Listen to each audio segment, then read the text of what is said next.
Hello everyone, this is the Math and Art Collaborative Project. To start off, let's talk about the learning goals. This includes students being able to learn how to identify and describe repeating patterns, shrinking or growing patterns within the environment around them. Number two, students will learn to create growing and shrinking patterns. Number three, students will learn to use different materials to create a pattern. The success criteria includes students being able to say that they can identify patterns and describe patterns on landmarks. They can create their own pattern, and they can be creative by using different materials to create their pattern. So let's talk about the cross-curricular expectations. Within the math curriculum in C1.1 and C1.2, they will need to check if the pattern is getting smaller or bigger, and they will need to be able to explain how they did that. Also, they will need to create their own pattern and they need to make it either a shrinking or growing pattern. And this relates to the art curriculum in D1.4 as students are using different types of materials such as pencil, crayons, paints, materials found inside the house or outdoors to help them create the math pattern. So they're essentially using art to represent math. As students are analyzing the buildings, they will be able to expand their knowledge about art through looking at the details of the buildings, such as colors, lines, shapes, textures, and this will help them relate back to patterning. Take a look at these three pictures. These are some of the structures that you might find in your community. The first picture is of Brampton City Hall.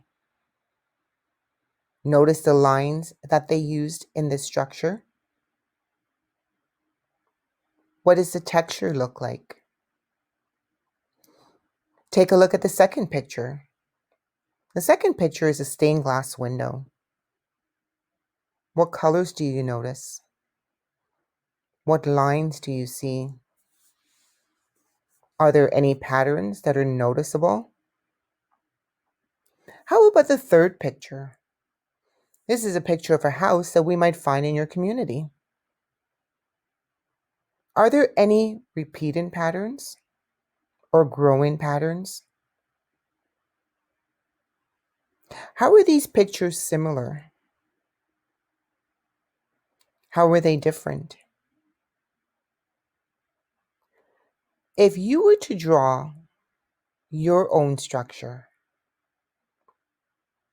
what kind of lines would you use to describe these structures?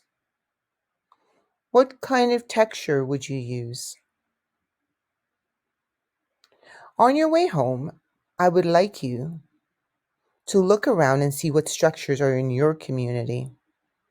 Perhaps you might find a bridge or a tall building.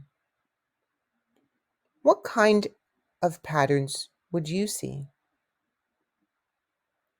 What kind of textures would you notice? While you're in your community, take a moment, if you can, and take a picture. A pattern is a set of numbers or objects that are related to each other by a specific rule. The rule explains how a pattern starts and what comes next. If you were told only the rule, you should be able to replicate the pattern exactly. Each object in a pattern is called a term, and the term has a specific place in the pattern. Patterns show up not only on math homework, but all over the place in the real world. The music we listen to is often made up of repeated notes and chords. Nature is filled with organic patterns, and geometric patterns can be found in magazines, on clothes, and on buildings. Being able to recognize patterns is a key to mathematical thinking. Let's explore some key terms.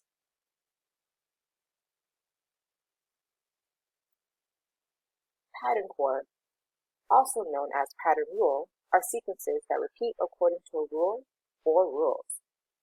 Rule is a set way you calculate or solve a problem. A term in a sequence is any number in that sequence. For example, 2, 4, 6, and 8. When numbers in a pattern get larger as a sequence continues, they are in an increasing pattern. Increasing patterns often involve multiplication or addition. When numbers in a pattern get smaller as the sequence continues, they are in a decreasing pattern. Decreasing patterns often involve division or subtraction. The artists have realized the role of geometry in the concept of beauty. The first landmark is the Colosseum in Rome, Italy. It is an amphitheater built in Rome under Roman Empire in between 70 and 72 Common Era. It is a complex building with three-dimensional scale models and made of the basic pattern is repeated with series of squares within the framing of the arches. The Colosseum was famously used for gladiatorial combat.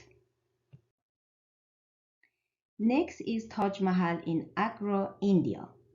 It is built of white marble between 1631 and 1648 by order of the Mughal Emperor Shah Jahan in memory of his favorite wife.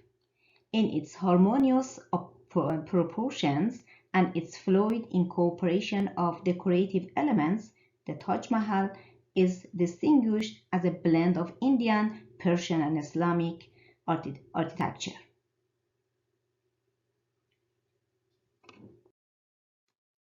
The last landmark is the Gherkin in London, UK. It got its nickname due to its round, vegetable-like design.